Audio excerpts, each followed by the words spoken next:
Is it possible that the Roman leadership alone would have arrested him and executed him?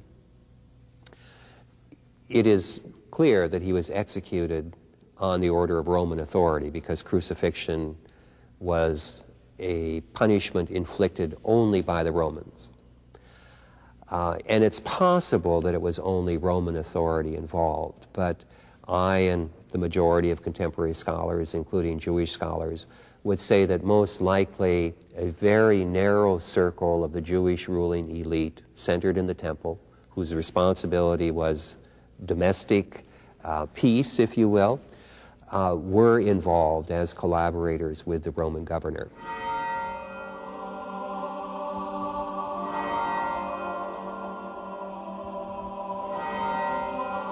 In every version of the story, the Jewish leaders take Jesus to the Roman military governor, Pontius Pilate, and have to pressure him before he will pass the sentence.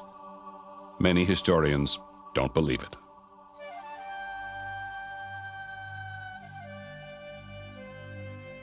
The conventional Christian wisdom, I think that's the way to put it, say that the Jews put him on trial and forced Pontius Pilate to crucify him.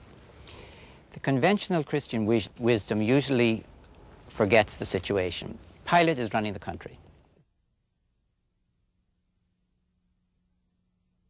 We have evidence other than the Gospels for Pilate.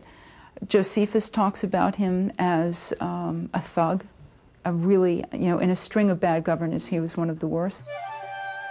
Philo of Alexandria, who's Jesus' contemporary, writes that Pilate was known for his theft, his venality, and his execution of untried prisoners. Jesus fits into that category without effort. The only element of the crucifixion story confirmed by a source outside the Gospels, by the Roman historian Tacitus, is this: it is Pilate who finally condemns Jesus. I think what Pilate's actually doing is addressing Jesus' followers. This is a very, very effective way of saying, calm down, guys. The kingdom of God isn't coming this Passover.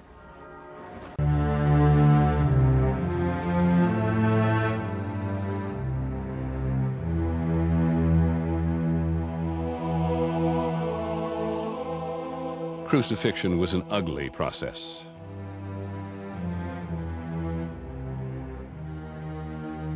Crucifixion was the most horrible form of torturing and killing that the Romans had been able to devise, and they were pretty good at that kind of stuff. It meant right across the Roman world, we Romans run this show, and anyone who gets in our way gets rubbed out, and rubbed out horribly.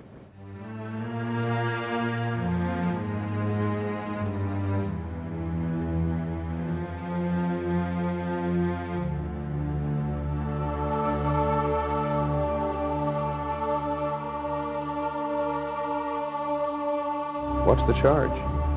Well, the official charge, of course, is that he's a political rebel against Rome. Treason. It is, exactly. So Jesus was executed not for blasphemy, as the Gospels indicate, but as a political revolutionary, a threat to the established political and social order. If we don't understand why he could be executed, then we miss the political passion that animated his mission. In a sense, he gave his life for the least of these.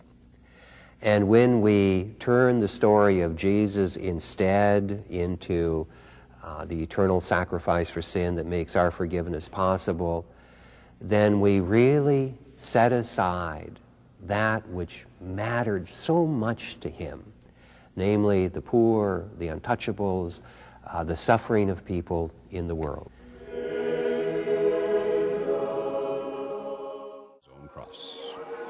What killed Jesus is the same dynamic that has been responsible for the martyrdom of Martin Luther King, of Gandhi.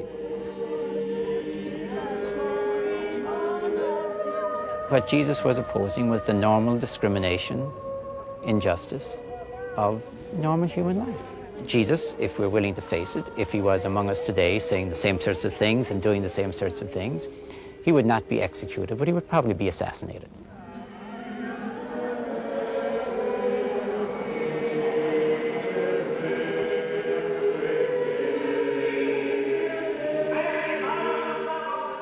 The Gospels say that Jesus hung on the cross for a few hours before dying. We assume of suffocation, since the idea behind crucifixion was that your lungs collapse under the weight of the hanging body.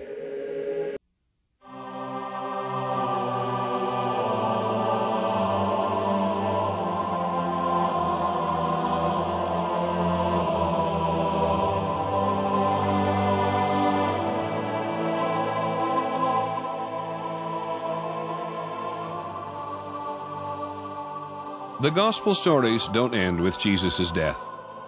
They say that afterward Jesus is taken down off the cross. His mother and a few others bury him in a rock tomb. Most of his closest followers had fled. 3 days later, according to the Gospels, the women come to the tomb and find it empty.